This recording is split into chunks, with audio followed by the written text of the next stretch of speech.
Hello students, welcome back to my channel star light coaching centre. तो students, आज हम आपको कक्षा 7 के अंतर्गत पहला चैप्टर परिमेय संख्या रेशनल नंबर के विषय में बताएंगे। इससे पहले इसको जानने से पहले सबसे पहले हम आपको जो होमवर्क दिए थे कक्षा 6 की मैथ का, उसे सॉल्व करा देते हैं। क्वेश्चन नंबर 1 उसमें दिया गया था कि 5 अंक की सबसे छोटी संख्या और 5 अंक की सबसे बड़ी संख्या। कुछ लोग तो कमेंट बॉक्स में कमेंट किए, सही जवाब दिए हैं। तो पहला क्वेश्चन दिया गया था 5 अंकों की सबसे छोटी संख्या। तो 5 अंकों की सबसे छोटी संख्या क्या होती है? 10,000 होती है। 5 अंकों की सबसे छोटी संख्या क्या होती है? 10,000 होती है। और 5 अंक की सबसे बड़ी संख्या क्या होती है? 99,999 होती है।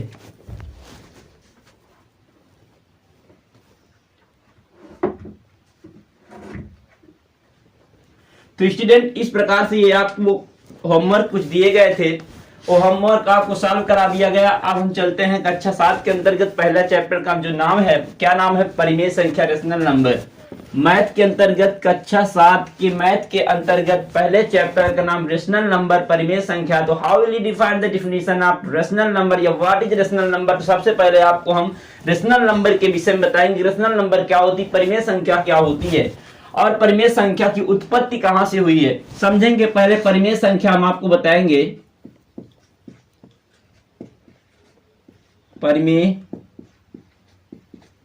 संख्या को इंग्लिश में रेशनल नंबर कहते हैं।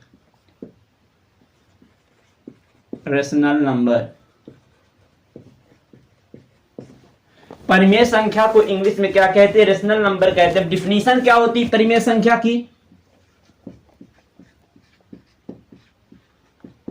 जो संख्या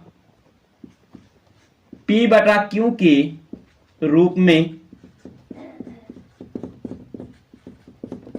लिखी होती है उसे परिमेय संख्या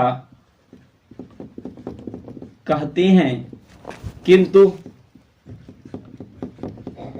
एक शर्त है, किंतु यह शर्त है किंतु Q का मान जीरो ना हो,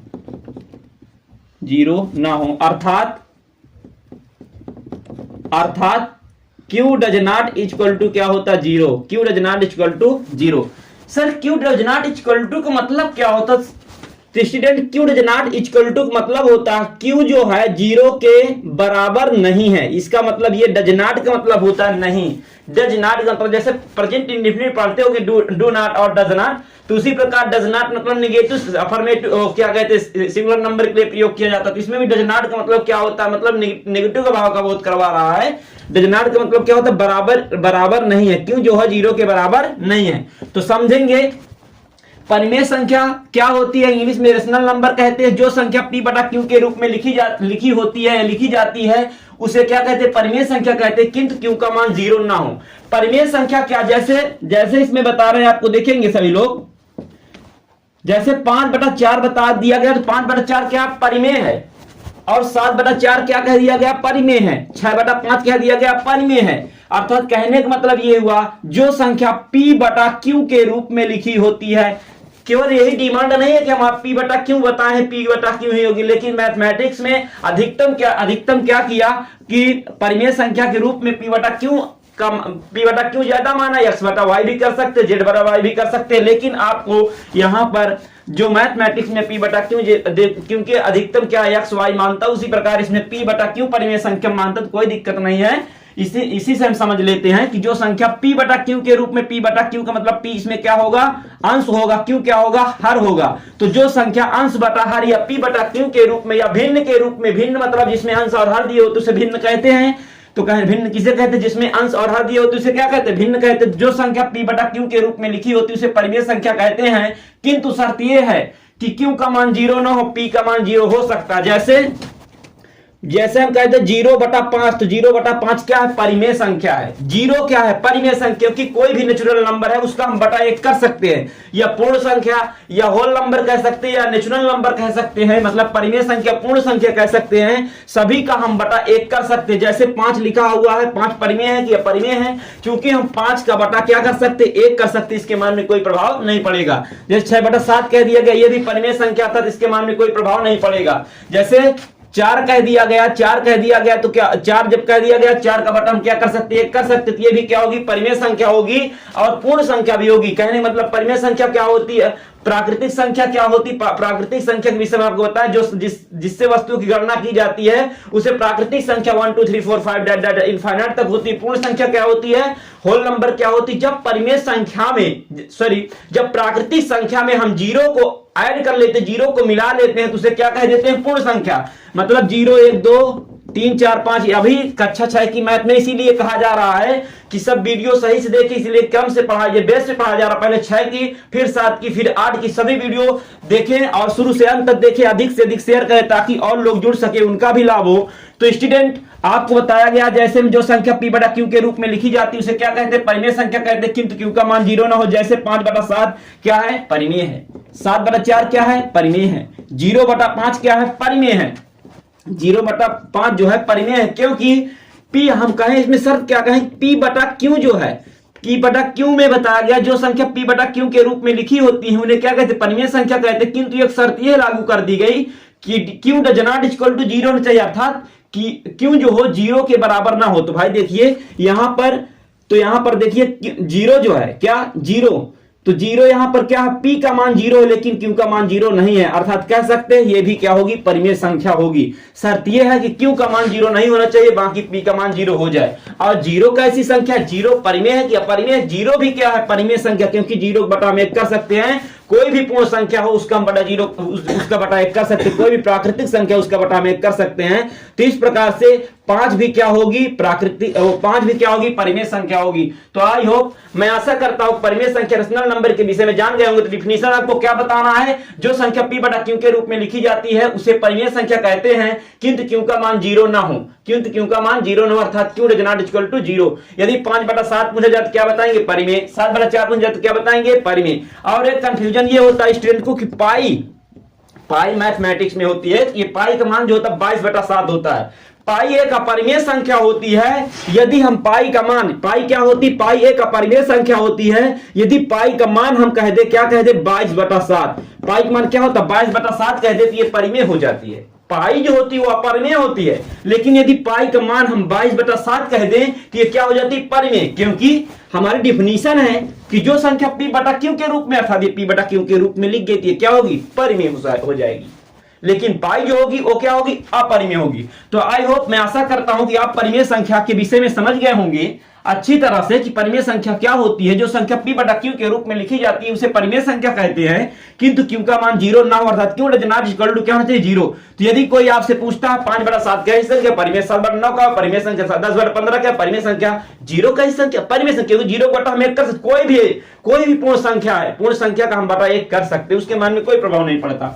0 कैसी संख्या? 0 एक परिमेय संख्या है, क्योंकि 0 का बटा हम 1 कर सकते हैं, तो p/q के रूप में हो गई। तो जब p/q के रूप में हो गई तो परिमेय संख्या हो जाएगी। यहां p का मान 0 है, q का मान 0 नहीं है। यदि q का मान 0 हो जाता तो हम कह देते कि परिमेय संख्या होगी। तो इस प्रकार से आपको परिमेय संख्या के विषय में अच्छी तरह समझ में आ गया होगा। तो स्टूडेंट, अब आप इसका स्क्रीनशॉट ले ले और नोट्स बनाते जाएं, क्योंकि शुरुआत की से पढ़ाई जा रही मैं कक्षा 7 के अंतर्गत आज पहला चैप्टर का जो नाम है परिमेय संख्या रेशनल नंबर। तो शुरुआत से अपनी नोट्स बनाए, शुरू से अंत तक वीडियो देखें, तभी आपको समझ में आएगा। चूंकि ये मैथ है, आप थोड़ा भी वीडियो को स्किप करेंगे तो आपको समझ में नहीं आएगी। तो स्टूडेंट, इसका स्क्रीनशॉट ले ले, फिर आगे देखते हैं। आई होप, मैं आशा करता हूं कि आपको रेशनल नंबर के विषय में पता हो गया होगा। अब इसमें कुछ इंपॉर्टेंट पॉइंट हैं, उसे देख लेते हैं, फिर इसके बाद हम अभ्यास प्रश्न को हल करते हैं। तो इसकी उत्पत्ति कहां से? उत्पत्ति मतलब ये कहां से निकल के आई परिमेय संख्या, इसका नाम कैसे रखा गया? तो स्टूडेंट समझेंगे, नोट पॉइंट में लिख लें। इसकी उत्पत्ति परिमेय संख्या की उत्पत्ति कहां से हुई? लिखेंगे परिमेय संख्या की उत्पत्ति, परिमेय संख्या की उत्पत्ति अनुपात से हुई है, अनुपात से हुई है। सर अनुपात का मतलब क्या होता है? अनुपात का मतलब ये होता है, इधर देखिए सभी लोग, look at the whiteboard student because this point is very important, so try to understand this point because this point is very important. So students, आपको इसमें बताया जा रहा परिमेय संख्या की उत्पत्ति के अनुपात, परिमेय संख्या की उत्पत्ति कहां से हुई? अनुपात से हुई है। जैसे 3:5 लिखा है, तो 3:5 को हम क्या लिख सकते हैं? 3:5 को हम 3/5 लिख सकते हैं। 4:5 लिखा, 4:5 को 4/5 में 4/5 लिख सकते हैं। इस प्रकार से अनुपात और समानुपात जो पढ़ाया जाएगा, यदि आपके टॉपिक में, अगर यदि आपके चैप्टर में होगा तो आपको अच्छी तरह से अनुपात और समानुपात के विषय पता चल जाएगा। तो अभी समझ लें कि परिमेय संख्या की उत्पत्ति कहां, परिमेय संख्या की उत्पत्ति अनुपात से हुई। जैसे हम लिख दिए 3:5, तो 3:5 को हम क्या लिख सकते हैं? 3/5। इस 3/5 को इस तरह की संख्याओं को जिसमें अंश और हर में जो संख्याएं अंश और हर में लिखी जाती हैं, उन्हें हम जब हम इस रूप में लिख देते हैं, तो इन सभी का हम नाम एक रख दिए। वो नाम कौन सा? परिमेय संख्या, रेशनल नंबर। यहां से उत्पत्ति हुई है। परिमेय संख्या की उत्पत्ति कहां से हुई? परिमेय संख्या की उत्पत्ति अनुपात से हुई है। This point is very important students, तो इसे समझने का प्रयास करेंगे। तो परिमेय संख्या की उत्पत्ति कहां से हुई? अनुपात से हुई। जैसे 3:5 है, 3/5 हो गया, 4:5 4/5 हो गया। आई होप, मैं आशा करता हूं कि आपको उत्पत्ति भी पता चल गई होगी। तो स्टूडेंट्स, आप इसका स्क्रीनशॉट लेना चाहते हैं तो ले लें, और इसकी नोट्स भी बनाते जाएं, साथ में नोट्स भी बनाते जाएं, क्योंकि अभी थोड़ा छोटे चैप्टर तो है मान लेते हैं, लेकिन कई चैप्टर हैं, तो आपको प्रॉब्लम होगी एग्जाम टाइम में। तो स्टूडेंट्स, अभी आप अभी से आप तैयारी करते रहे, जिससे आपकी बेहतर तैयारी हो, क्योंकि एक सब्जेक्ट तो है नहीं, कई सब्जेक्ट हैं। तो स्टूडेंट, आप इसका स्क्रीनशॉट लेने और अच्छी तरह से नोट्स बनाते हुए चले। पहले परिमेय संख्या थी, फिर उत्पत्ति डालिए, फिर आपको इसके अभ्यास प्रश्न होंगे, नोट्स इसकी अलग बनाइए, और उसकी एक्सरसाइज जो है उसकी भी अलग बनाइए। यदि चाहते हो फेयर भी बना सकते हो। तो स्टूडेंट्स, इसका स्क्रीनशॉट ले, फिर आगे देखते हैं।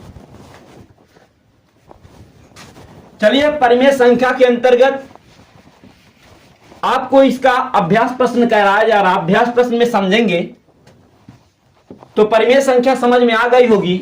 तो यदि आपसे पूछा जाए कि 0 कैसी संख्या है? परिमेय संख्या। 0 कैसी संख्या? परिमेय संख्या है, क्योंकि 0 को बटा हम 1 कर सकते हैं। तो स्टूडेंट, अब हम आपको प्रश्नावली के अंतर्गत ले चलते हैं। प्रश्नावली के अभ्यास प्रश्न 1 का ए, कक्षा 7 मैथ, पहला चैप्टर परिमेय संख्या, और उस अभ्यास प्रश्न का अभ्यास प्रश्न 1 का ए।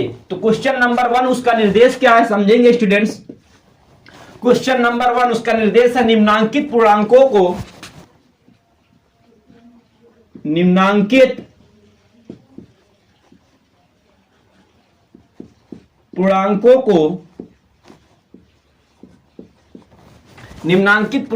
परिमेय संख्याओं के रूप में लिखिए।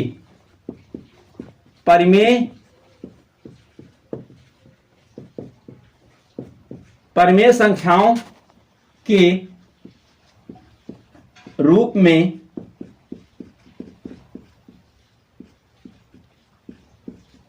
लिखिए। निम्नांकित पूर्णांकों को परिमेय संख्याओं के रूप में लिखिए जिनका हर एक हो। शर्त ये लगा दिया कि जिसका या जिनका हर एक हो। तो स्टूडेंट, निम्नांकित का मतलब होता है नीचे अंकित किया हुआ, नीचे लिखा हुआ, नीचे छपा हुआ। तो निम्नांकित पूर्णांकों को परिमेय संख्या मतलब समझते हैं ना, P/Q के रूप में। P/Q, जैसे 7 लिखा है तो इसे हमें परिमेय संख्या के रूप में व्यक्त करना है, तो इसका बटा 1 कर देंगे। तो कैसा होगा? बटा 1 कर दिए, परिमेय संख्या P/Q के रूप में हो गया। P/Q मतलब जिसमें अंश और हर दिए हों। अंश इसमें क्या है? P है, हर क्या है? इसमें Q है। तो इसी प्रकार बताया गया। स्टूडेंट समझेंगे, निम्नांकित पूर्णांकों को परिमेय संख्या के रूप में लिखिए जिनका हर क्या हो? 1 हो। तो इसमें क्वेश्चन दिए हैं। क्वेश्चन क्या है? -7, 11, 27, -45, और 71। स्टूडेंट हर एक क्वेश्चन को बर्बाद किया जाएगा, मतलब हल किया जाएगा, धज्जियां उड़ाई जाएंगी। तो सभी लोग सही सार देखें। कहा गया कि निम्नांकित पूर्णांकों को परिमेय संख्या के रूप में लिखिए जिनका हर क्या हो, एक हो। जिनका हर एक हो, ये सभी संख्याएं लिखी हुई हैं, ये पूर्णांक है, क्या लिखे हुए, पूर्णांक लिखे हुए हैं। इन और इनका कह रहा है कि जो निम्नांकित पूर्णांकों को, ये कह रहा है ये सब क्या है, पूर्णांक है। निम्नांकित पूर्णांक को परिमेय संख्या के रूप में लिखिए। परिमेय संख्या के रूप क्या होता है भैया, p बटा q का रूप होता है। तो जिनका हर एक हो, हर क्या कर देंगे, एक हो। ये p का मान लिखे हुए हैं, q का मान नहीं। तो आपको बताया गया कि यदि कोई भी संख्या लिखी हुई है, मतलब जैसे कि पूर्णांक संख्या, पूर्णांक भी आ जाता है, इसके अंदर पूर्ण भी आ जाती है, और क्या आ जाती है, और इसके बाद प्राकृतिक संख्या, इसका हम बटा क्या कर सकते हैं, एक कर सकते हैं। तो यदि हम हल डालेंगे, सॉल्विंग में लिख लेंगे, सॉल्विंग में डाल करके यदि -7 लिखा हुआ है तो इसे हम -7 बटा 1 कर देंगे। इसके मान में कोई प्रभाव पड़ेगा क्या, नहीं पड़ेगा। जैसे 11 बटा 1 लिखा तो कोई मान में प्रभाव पड़ेगा नहीं। 27 बटा 1 -45 बटा क्या हो जाएगा, -45 बटा 1 71 बटा क्या हो जाएगा, 1 हो जाएगा। तो स्टूडेंट आपको बताया गया निम्नांकित पूर्णांकों को परिमेय संख्या के रूप में लिखिए। परिमेय संख्या का रूप क्या होता है, p बटा q, अर्थात ये p, इसका ये p बटा p रूप की थी, इसमें हम बटा 1 कर दिए। हम अपने से नहीं कर दिए, इसमें दिया भी है, जिनका हर क्या हो, 1 हो। अंश -7 है, हर क्या है, हर 1 कर दिए, तो p बटा q रूप हो गया। ये 11 बटा q रूप होगा, p बटा q रूप हो गया। ये भी p बटा q रूप हो गया, ये भी p बटा q रूप हो गया, ये भी p बटा q रूप हो गया। तो स्टूडेंट्स आपको पहले क्वेश्चन में यही बता रहा, आपको प्रश्न कह रहा था कि निम्नांकित पूर्णांक को परिमेय संख्या के रूप में लिखिए जिनका हर क्या हो, 1 हो। तो हम आपको इस प्रकार से इसे हल कराए, p बटा q के रूप में लिखे। -7 का बटा 1 कर सकते हैं, 11 का बटा 1 कर सकते हैं, 27 का बटा 1 कर सकते हैं, -45 का बटा 1 कर सकते हैं, 71 बटा 1 कर सकते हैं। जब 71 बटा 1 कर सकते हैं तो ये सब किस रूप में हो गया, p बटा q के रूप में। इसमें कह भी रहा था p बटा q के रूप में व्यक्त करना, p बटा q के रूप में व्यक्त कर दिए। तो आई होप, मैं आशा करता हूं कि स्टूडेंट आप अच्छी तरह से इस क्वेश्चन के आंसर को, इस क्वेश्चन को समझ चुके होंगे। तो स्टूडेंट स्क्रीनशॉट इसका लेना चाहते हो तो ले लें। चलिए स्टूडेंट, आई होप, मैं आशा करता हूं स्क्रीनशॉट ले लिए होंगे। नहीं, जरूरी भी नहीं है, आप समझ लें, इसके बाद अपने से हल करें क्वेश्चन को। यदि किसी भी क्वेश्चन में आपको डाउट होता तो कमेंट करिए, कमेंट बॉक्स में लिखिए, क्वेश्चन का नंबर लिखिए और क्या कहते हैं प्रश्नावली लिखिए। प्रश्नावली एक ही है, यही 6-7 की मैथ की बात कर रहा हूं। और यदि आपको कोई भी प्रश्नावली में प्रॉब्लम होती है, क्वेश्चन नंबर प्रॉब्लम होती है, उसे अच्छे से कमेंट करिए, कमेंट बॉक्स में कमेंट करिए। इसके बाद हम उसे हर कमेंट को हम अच्छी तरह से पढ़ेंगे ताकि हम आपकी समस्या को समझ सके और उसका सॉल्यूशन भी दें आपको। तो इस प्रकार से आपको पहला क्वेश्चन समझ में आ गया होगा। आप चलते हैं दूसरे क्वेश्चन की ओर।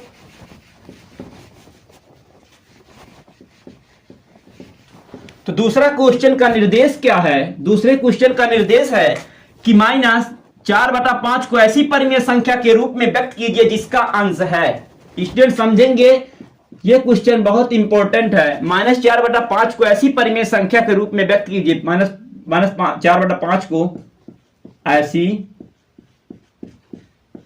परिमेय संख्या के रूप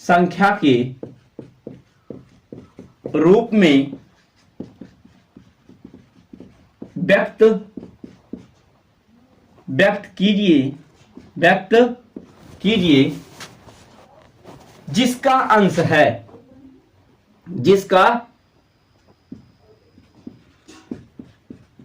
जिसका अंश है।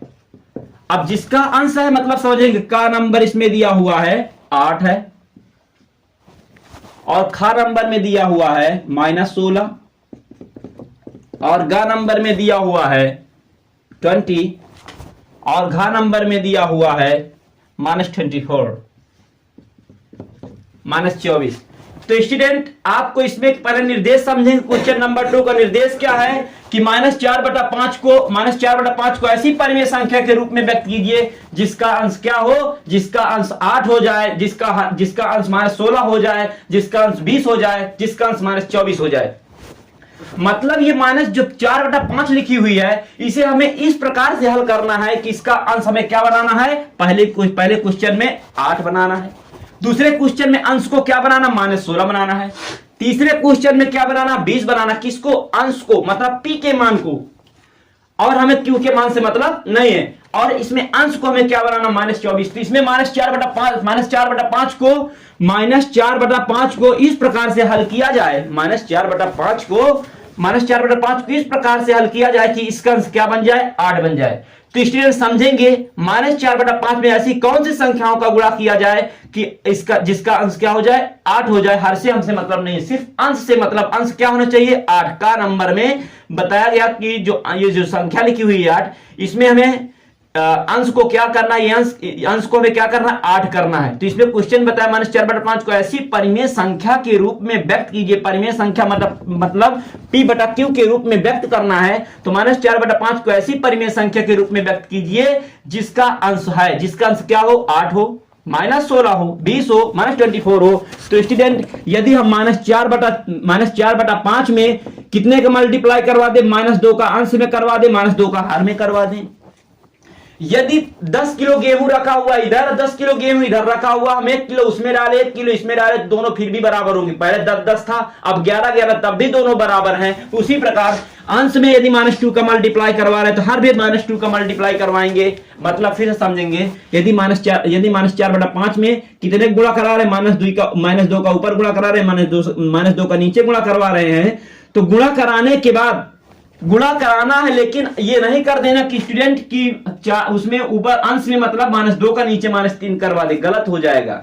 क्योंकि जितने का अंश में गुणा करवाएंगे उतने का हर में करवाएंगे। यदि अंश और हर का गुणा सेम करवाते हैं तो मान में कोई प्रभाव नहीं पड़ेगा। तो -2 को अंश में करवाएं, -2 का हर में करवाएं तो इसके मान में कोई प्रभाव नहीं पड़ेगा। स्टूडेंट अब इसे जैसे हल करेंगे तो क्या होगा, अंश का गुणा हर का गुणा होता है। तो 4 दूनी कितना हो जाएगा, 8 हो जाएगा। अब 5 दूनी कितना हो जाएगा, 10 हो जाएगा। अंश को हमें क्या बनाना था, 8 बनाना था। इस प्रकार से ऐसी कौन सी परिमेय संख्या बन गई जिसका अंश क्या हुआ, 8। तो स्टूडेंट अब चिन्ह को समझेंगे, ऋण का क्या हो जाता, धन हो जाता। धन लिखो चाहे ना लिखो, क्योंकि सभी प्राकृतिक संख्या धनात्मक ही होती हैं। धन लिखो चाहे ना लिखो। प्लस माइनस का क्या होता है, माइनस होता है। स्टूडेंट इधर चिन्ह पर पार्टी समझेंगे। चिन्ह पर पार्टी में बताया गया प्लस गुणे प्लस जो होता है क्या होता है, प्लस होता है। माइनस गुणे माइनस क्या होता है, माइनस गुणे माइनस जो होता है प्लस होता है। प्लस गुणे माइनस क्या होता है, माइनस होता है। माइनस गुणे प्लस क्या होता है, माइनस होता है। स्टूडेंट इसे समझेंगे। Try to understand this point because this point is very important. तो स्टूडेंट्स इसे समझने का प्रयास करेंगे। प्लस गुणे प्लस होगा तो क्या हो जाएगा, प्लस हो जाएगा। माइनस गुणे माइनस होगा तो क्या हो जाएगा, माइनस हो जाएगा। प्लस गुणे माइनस होगा तो माइनस हो जाएगा। माइनस गुणे प्लस है तो क्या हो जाएगा, प्लस हो जाएगा, माइनस हो जाएगा। सॉरी क्या हो जाएगा, माइनस गुणे प्लस है तो क्या हो जाएगा, माइनस हो जाएगा। तो चिन्ह पर पार्टी समझे। तो ऋण का क्या हो जाता है, ऋण का क्या हो जाता है, धन। धन लिखो चाहे ना लिखो, क्योंकि धनात्मक वैसे भी है। अब फिर देखिए धन ऋण का क्या होता है, धन ऋण का क्या होता है, ऋण होता है। यहां ऋण आया। स्टूडेंट समझ गए होंगे। आई होप, मैं आशा करता हूं कि क्वेश्चन को समझे होंगे। -4/5 को ऐसी परिमेय संख्या के रूप में व्यक्त कीजिए जिसका अंश क्या हो, जिसका अंश 8 हो। तो हम ये -4/5 को ऐसी परिमेय संख्या के रूप में व्यक्त कर दिए जिसका अंश कितना बन गया, 8। और परिमेय संख्या क्या है, 8/-10। तो स्टूडेंट यदि -2 से ऊपर अंश में कराए, -2 से हर में कराए तो क्या बन गया, 8/-10 बन गई। तो इसका का नंबर का जो आंसर होगा क्या हो जाएगा, 8/-10 हो जाएगा।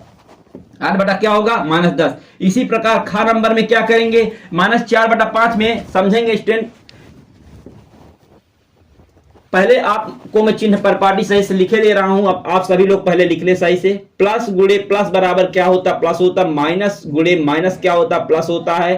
प्लस गुणे माइनस क्या होता, माइनस होता है। माइनस गुणे प्लस क्या होता है, माइनस होता है।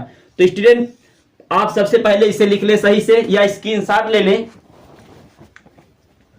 तो चलिए स्टूडेंट, अब आपको क्वेश्चन नंबर खा के अंतर्गत क्या है, -4/5 कितना है, 16। अंश माइनस मतलब कहने का मतलब ये हुआ कि इसका अंश इसके अंश को क्या बनाना है, -16 बनाना। किससे, -4/5 से। हमें -4/5 में ऐसी कौन सी संख्याओं का गुणा किया जाए कि इसका अंश क्या -16 हो जाए। तो समझेंगे स्टूडेंट, यदि हम -4/5 में अंश में 4 का गुणा, हर में 4 का गुणा, मतलब सेम संख्या से गुणा करवा दें, सेम संख्या से गुणा करवाएंगे तो उसके मान में कोई प्रभाव भी नहीं पड़ेगा और हमारा अंश भी आ जाएगा। अंश क्या आ जाएगा, -16 आ जाएगा।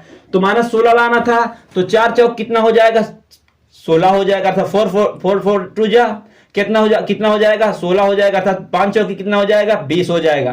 5 चौक कितना हो जाएगा 20। अब समझेंगे स्टूडेंट ये क्या होता है धनात्मक, तो ऋण धन का क्या होता है ऋण होता है, और धन धन का धन ही रहेगा। तो स्टूडेंट हमें अंश में क्या लाना था -16, तो इस प्रकार से हम ऐसे हमारी कौन सी संख्या है -16/20 हो जाएगी। वह कौन सी परिमेय संख्या -16/20 हो जाएगी।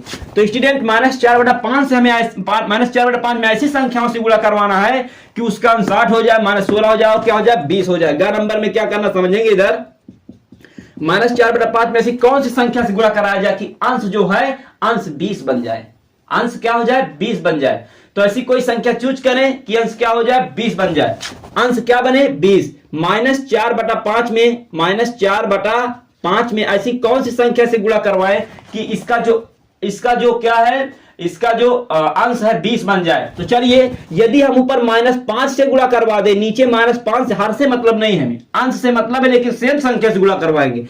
हर चाहे ऋणात्मक है चाहे धनात्मक है, चाहे जो संख्या उससे मतलब नहीं, लेकिन याद ये रखना कि सेम संख्या से ही गुणा करवाना। तो 4 पंचे कितना हो जाएगा 20 हो जाएगा, 5 कितना हो जाएगा 25 हो जाएगा। लेकिन ऋण का क्या हो जाता धन हो जाता, धन ऋण का क्या होता ऋण हो जाता, अभी आपको बताया। तो 20/25 इस प्रकार से 20 धनात्मक बना 20 धन लिखो चाहे ना लिखो, तो 20/-25 हो गया, 20/-25। तो देखिए स्टूडेंट गा नंबर में क्या आया 20/- का कितना हो जाएगा -25 हो जाएगा। तो इस प्रकार से गा नंबर का आपको समझ में आ गया होगा। -4/5 को ऐसी परिमेय संख्या के रूप में व्यक्त कीजिए जिसका अंश क्या हो 8 हो, -16 हो, 20 हो। अब आपको बताया 24 कैसे बनेगा। -4/5 में ऐसी कौन सी संख्या का गुणा करवाया जाए कि उसका अंश -24 बन जाए। तो यदि हम -4/5 में कितने का, यदि 6 का अंश में 6 का हर में करवा दे तो 4 छंग कितना हो जाएगा 24 हो जाएगा, और 5 छंग कितना हो जाएगा 30 हो जाएगा। और ये प्लस माइनस प्लस का क्या होता है माइनस होता है, प्लस प्लस का क्या होता है प्लस होता है। प्लस लिखो चाहे ना लिखो। तो आपको यहां पर क्या मिल जाएगा घ नंबर में आपको मिल जाएगा -24 कितना हो जाएगा 30 हो जाएगा। तो इस प्रकार से स्टूडेंट आई होप, मैं आशा करता हूं कि इस क्वेश्चन को भी अच्छे समझ चुके होंगे आप। पहला दूसरा क्वेश्चन क्या -4/5 को ऐसी परिमेय संख्या के रूप में क्या करना था व्यक्त करना था जिसका अंश क्या हो, जिसका अंश 8 हो, -16 हो, 20 हो, -24 हो, और -24 हो क्या हो अंश हो, हर से मतलब नहीं है। तो कैसे क्या इन्हें निकाला जाता आपको बता दिया गया बेहतरीन तरीका कि -4/5 में ऐसी संख्याओं का गुणा करवाना है कि जिससे उसका अंश 8 बन जाए। धन ऋण का ध्यान रखेंगे स्टूडेंट। फिर से मैं आपको बता देता हूं, यदि प्लस गुणे प्लस होगा तो क्या हो जाएगा प्लस हो जाएगा, माइनस गुणे माइनस होगा तो क्या हो जाएगा प्लस हो जाएगा, प्लस गुणे माइनस है तो क्या हो जाएगा माइनस हो जाएगा, माइनस गुणे प्लस है तो क्या हो जाएगा माइनस हो जाएगा। स्टूडेंट आपको समझ में आ गया होगा।